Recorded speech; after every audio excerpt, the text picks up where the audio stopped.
Срамнувањето со земја на старите стришански куќи во близина на поштата откри заостанати бомби од Втората светска војна. Меѓу кочанчани се шпекулира дека во старите зидишта се пронајдени излатници кои датираат уште од турско време.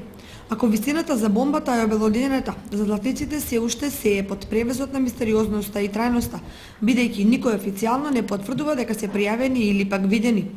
Ако за пронајденото богатство има дилеми, сигурно нема за фактор дека неколку семејства кои живеат во овој атрактивен дел од градот, буквално преку ноќ се збогатија и станаа милионери.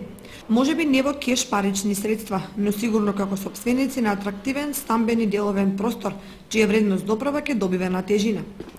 За кочани е многу значајно што пред налетот на инвестирањето во изградба на згради за колективно домување, во последно време суштински започна да се менува физиономијата на централното градско подрачје. Наместо старите и трошни куќарки, сега се градат современни повеќекатници кои му даваат урбан изглед на централното градско подрачје. Па да ви кажам право, тоа е успех за градот. А понатаму пак ќе видиме, би требало да биде квалитетно. Па тоа е добро што се гради за една прилика Кочани, меѓутоа треба многу пари за тоа.